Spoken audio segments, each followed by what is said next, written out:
Actually, we started two things. We always track the industry, so we could see that what is happening. And for my digital agency, for my transcription, actually, I didn't even know. So we just asked the customers.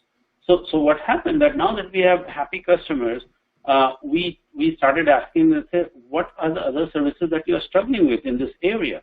So when we started talking about on the digital marketing, I will tell you that the typical complaint of our customers that, we get all these phone, emails about and calls about SEO, and they promise this and that, and I've used it and nothing happens. And I'm like, oh, there's a marketing need. And that's where I said, okay, let me find out what it is. On the transcription side, it was so simple because this, geez, can you guys do translation? Can you guys do Spanish to English translation? I mean, so it's our customers who told us what their need is, and then we started creating those products. And guess what? A lot of people started coming because of the product.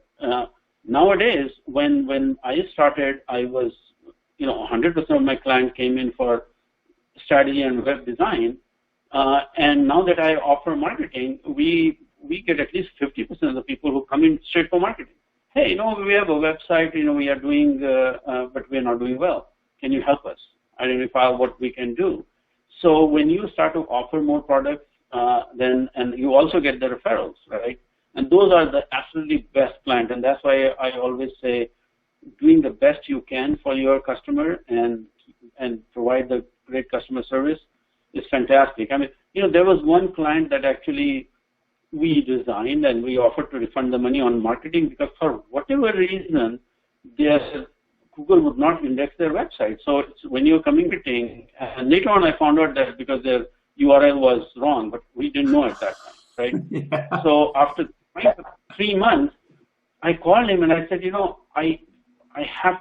we are at our wit's end. We don't know what's going on here.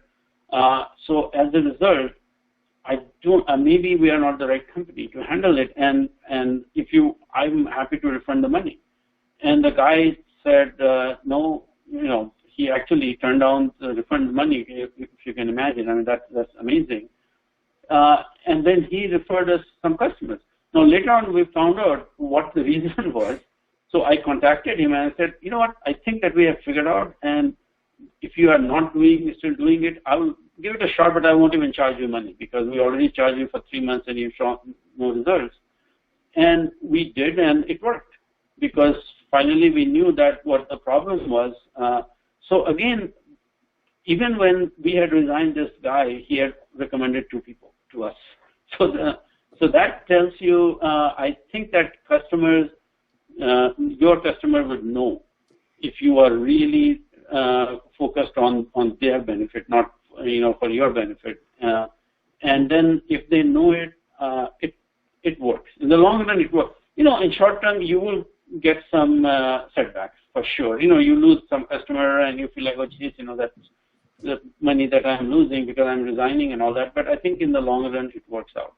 Yeah, and that's so great. I'm smiling the whole time because, first of all, when you said it was a URL problem, it's like, yeah, I've been there where, it's something that you just go, oh, man, I wish I could have figured that out sooner. But more importantly, what you said about, creating, basically creating these raving fans out of your current clients by, asking them what they want. And I say that a little sarcastically, but it's so amazing how, you see everybody who wants to get really deep into, we have to do all this market research. Now, you did say market research, which is good to do, but they get so deep into, we need to do hundreds of hours of market research, and we need to do A/B testing. We need to do all that. And it's like you go to them, how many clients do you have today? And they say, well, maybe 30 or 40. I'm like, so did you ask them what else they want? And you just see the blank look on their face, and it's like the ton of bricks hit, because it's happened to me before. You get so deep into working, it's like, oh, geez, yeah, I've got 50 clients that could tell me exactly what they're willing to pay for. Gee, I guess that's sometimes we as entrepreneurs, as whether it's web people, whether it's marketing people, we tend to make things more difficult than it really needs to be. And I think and I'm speaking on behalf of and to everybody watching, we make it more difficult than it has to be because with all the technology and with everything else, we're taught it has to be difficult. We might have grown up at the time when it was difficult. We might remember the days of designing a website in front page when, you would sit there, with, pull 4 straight all-nighters coding just to get, 3 pages up, and we know now it's a click of a WordPress or it's, there's so many content management systems out there. But don't think it has to be hard.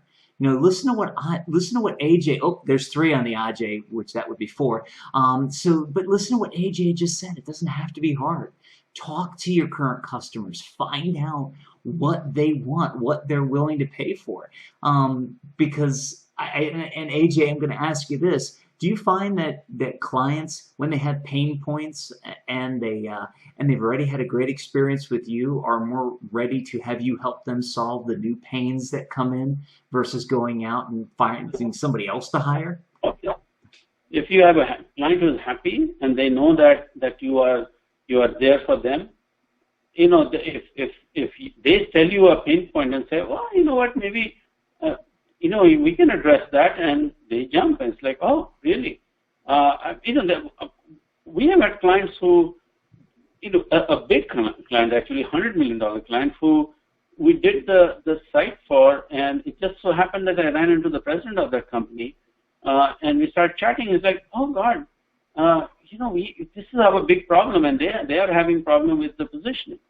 And we said, hey, online is a big piece of positioning. Now, obviously, I understand that area because I have the experience. And all of a sudden, we are, invited to talk to their board, explain to them what needs to be done. And out of that, we walked out with probably like $60,000, $70,000 a year revenue.